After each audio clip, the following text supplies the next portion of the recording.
Bonjour, je réponds au nom du docteur Manko Bachekina, médecin de profession.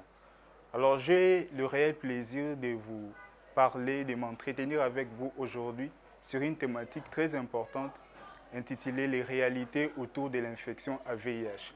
Focus sur le mode de contamination, les symptômes et la prise en charge. Alors, le VIH, virus de l'immunodéficience. Alors, ça reste, ce qu'il faut savoir, c'est que le VIH ou l'infection à VIH, certains parlent de l'infection à HIV, reste un problème de santé publique majeur. Et pourquoi on parle des réalités autour de l'infection à VIH? Parce que le VIH ne reste pas un mythe. Nous enregistrons, le monde entier enregistre chaque année des millions de décès.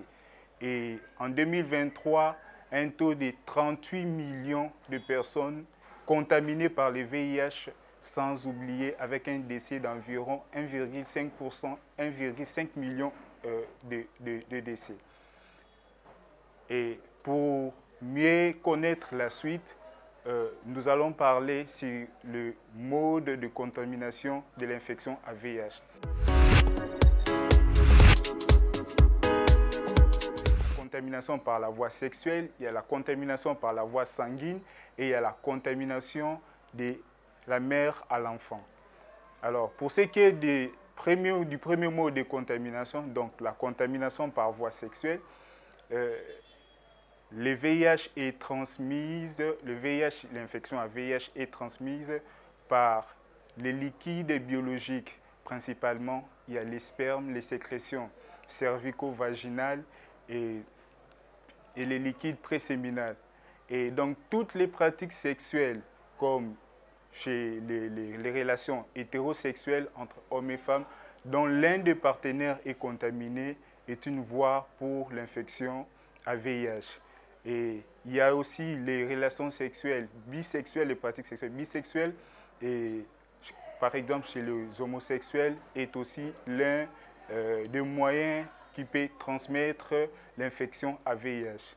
Mais aussi, il ne faut pas oublier, il y a les pratiques sexuelles à risque, comme les rapports sexuels orogénitales, qui restent quand même des pratiques sexuelles à risque avec quand même un taux élevé de transmission de l'infection.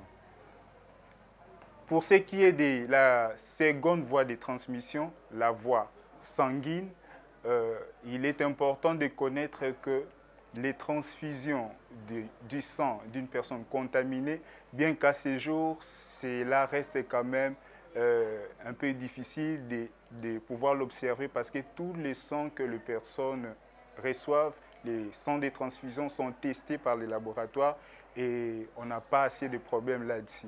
Mais il faut quand même savoir, le VIH est transmis aussi par la voie sanguine. Donc, un sang contaminé peut transmettre l'infection à une personne.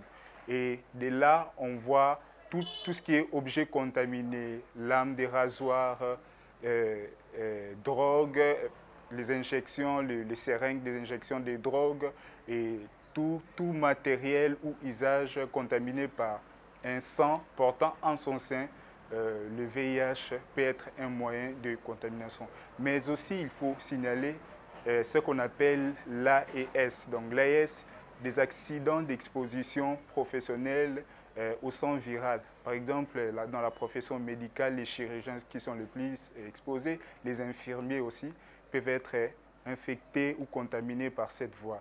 Et la troisième voie de contamination, c'est la contamination verticale, donc de la mère à l'enfant. Alors, la maman est séropositive. Quand je parle de séropositive, cela veut dire que c'est une personne qui, dans son sein, on détecte l'infection, le virus. Et voilà pourquoi on parle de donc séroconversion, bien séropositif. Séro pour dire sérum et la positivité à l'infection à VIH. Et voilà, ce sont les différentes, principalement le voie. Alors, il est à signaler parce que ça crée quand même des psychoses au cours dans nos milliers. surtout chez nous, chez la population bantou, que le VIH ne se transmet pas par la salutation. Quand vous habitez avec une personne vivant avec VIH, vous n'êtes pas contaminé par le VIH. Quand vous mangez avec une personne contaminée à VIH, un séropositif, vous n'êtes pas contaminé par le virus. Et non pas aussi les petits accolades ne contaminent pas non plus le VIH.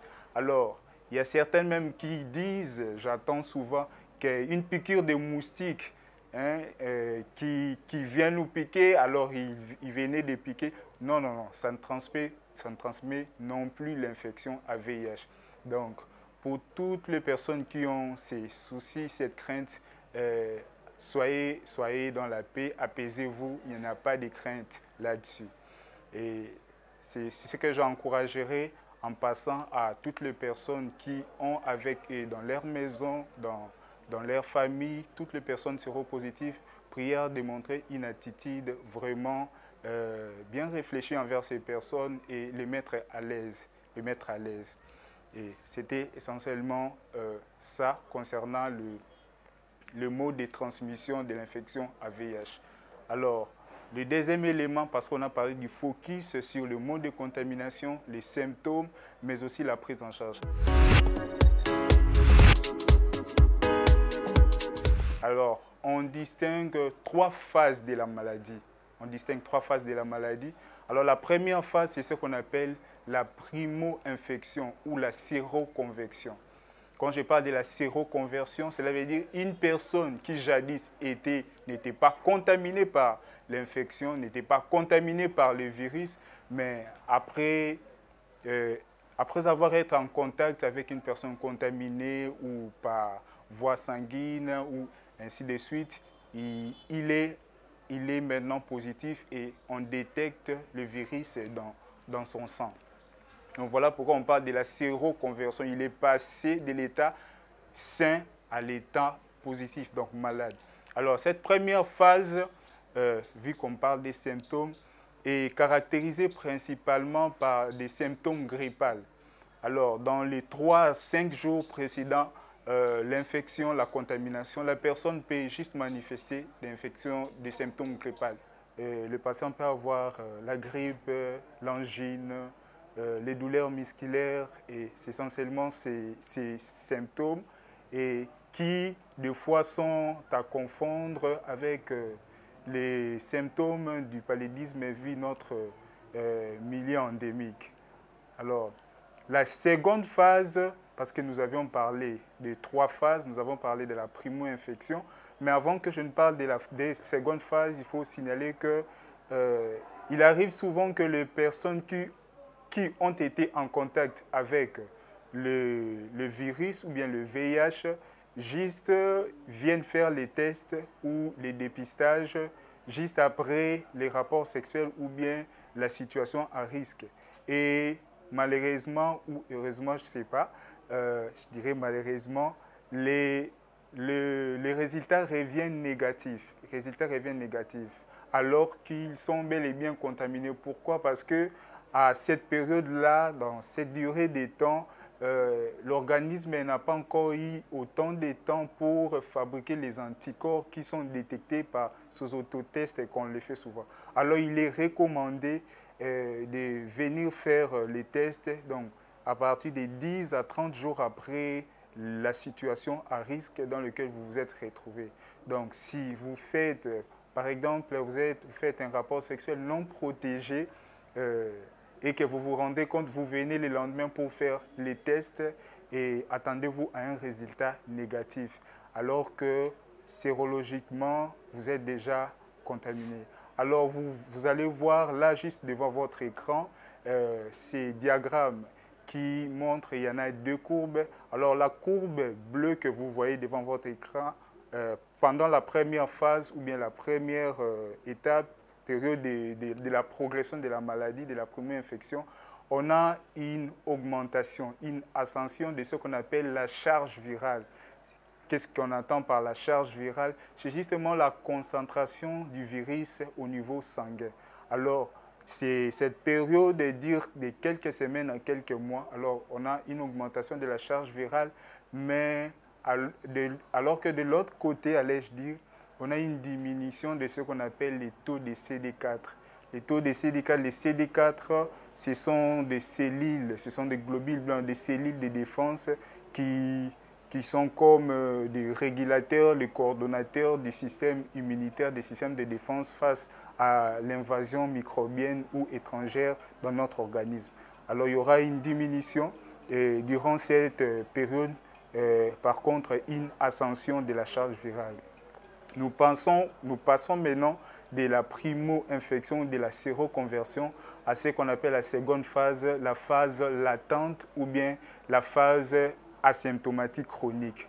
Pourquoi elle est dite autrement asymptomatique chronique? Parce que durant cette phase, la personne est bien portante. Vous voyez là devant vous, sur les diagrammes qui est là, vous voyez en fait une baisse de la charge virale. Vraiment, il y a un taux qui diminue. Par contre, il y a une augmentation du taux de CD4. Donc, le système immunitaire se bat et a élevé le nombre de cellules pour battre l'infection, pour combattre l'infection. Et durant cette période, la personne ou bien le sujet, il est bien portant, il est normal. Peut-être il y a quelques symptômes ou bien éléments. Peut-être il sera au niveau buccal, mais il est bien portant et pendant ces moments, il est aussi très contagieux. Il sera en train de transmettre le virus sans pour autant s'en rendre compte et surtout s'il n'est pas encore au courant de son état sérologique. Nous passons de la primo-infection à la phase latente ou bien la phase asymptomatique chronique à ce qu'on appelle les troisième stades. Les derniers stades, c'est ce qu'on appelle les sida. Alors ici, je tiens à souligner une chose et à marteler là-dessus. Le VIH n'est pas égal au sida. Le VIH, c'est que la personne est VIH positif, cela veut dire, excusez-moi la tautologie, il a une séroconversion positive. Il était jadis, il n'était pas porteur du virus, mais on a détecté qu'il y a la présence du virus, par exemple secondaire à un rapport sexuel non protégé avec une personne contaminée. Et voilà que le fait d'être détecté, le fait de connaître qu'il est porteur du virus, on parle du VIH. Voilà pourquoi on parle de l'infection à VIH. Alors, les sida, c'est la troisième phase, ou bien les derniers stades de la maladie. Sida qui veut simplement dire le syndrome de l'immunodéficience acquise. Alors là, devant les diagrammes, devant votre écran, vous allez voir qu'on a une nouvelle augmentation de la charge virale, la courbe en bleu. Et par contre, les systèmes immunitaires, les taux de CD4 va s'abaisser. Vraiment, on a une chute, une baisse brutale. Et là, l'organisme n'arrive plus à produire autant de soldats, si je dois le dire ainsi, pour combattre l'infection. Et c'est pendant ces moments, et la documentation nous dit même un taux de CD4 déjà inférieur à 200. Là, on va parler du sida. Et pendant ces moments, et voilà que l'organisme n'arrive plus à combattre l'infection, à combattre toute invasion microbienne. Alors, il y a une multitude d'opportunités pour d'autres infections qu'on appelle des infections opportunistes qui vont s'attaquer à l'organisme du patient concerné. Et là, il y aura toute une invasion microbienne, que cela soit bactérienne, que cela soit virale, que cela soit parasitaire ou fongique. Et cette phase est particulièrement caractérisée par l'apparition ou bien la survenue de plusieurs maladies, mais c'est plus les pathologies infectieuses, les affections infectieuses et tumorales. Alors c'est souvent dans ces stades où nous voyons la tuberculose apparaître, nous voyons les infections fongiques comme la cryptococcose, et du côté maladie cancéreuse ou tumorale, il y a ce qu'on appelle, qui est souvent retrouvé chez les patients séropositifs au stade de sida, les sarcomes ou les sarcomes de Kaposi ou bien un cancer de Kaposi. Donc, vous voyez, là, c'est les stades. Donc, un patient VIH n'est pas nécessairement arrivé, n'est pas nécessairement un sidatique, si je dois le dire ainsi. Mais plutôt, un sidatique. Et ce qu'il y a à souligner, qu'une fois qu'on arrive au stade du sida, on ne peut plus retourner aux différents stades précédents. Donc, parce que la personne a déjà connu une progression. Vous voyez devant l'image, la flèche qui va, donc on ne retourne plus de l'autre côté. Donc, c'était essentiellement les trois phases, ou bien les trois différents stades de l'histoire naturelle de l'infection à VIH. Alors, on a dit focus sur le mot de contamination, les symptômes ou l'histoire naturelle de la maladie et la prise en charge. Alors, pour ce qui est de la prise en charge, je serai en train de l'aborder en deux volets. Il y a les volets prophylactiques ou préventifs, et puis il y a les volets ou médicamenteux, ou bien sûr que dans le préventif, il y aura aussi certains médicaments. Mais là, dans le deuxième volet, je serai plus en train de parler des antirétroviraux, bien les ARV. Alors pour les volets préventifs ou prophylactifs, l'OMS prône ce qu'on appelle une prévention combinée. Qu'est-ce qu'on entend par une prévention combinée? Une prévention combinée, c'est juste la combinaison de plusieurs méthodes, un assemblage de plusieurs idées, si je dois les dire, outils permettant de baisser les taux de contamination, la charge virale et ainsi de suite. Alors parmi ces différents outils ou bien méthodes de prévention dans les paquets de ce qu'on appelle une prévention combinée. En premier lieu, je serai en train de parler de ce qu'on appelle les méthodes de prévention comportementale. Pourquoi les méthodes de prévention comportementale? Parce que le but ou bien l'objectif poursuivi, c'est d'éviter qu'il y ait autant de patients contaminés par l'infection à VIH.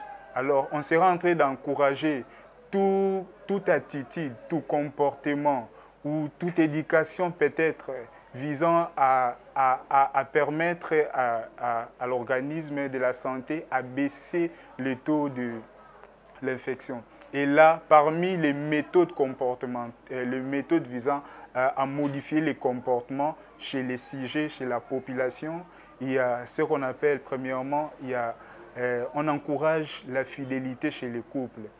Un couple qui demeure dans la fidélité, et c'est aussi un des moyens, une des méthodes qui permet à ce qu'on n'ait pas autant de cas de l'infection à VIH. Alors, hormis la fidélité chez le couple, il y a aussi ce qu'on appelle l'abstinence sexuelle. C'est aussi une attitude à encourager, surtout chez les jeunes, et pour vraiment baisser, nous aider à atteindre cet objectif.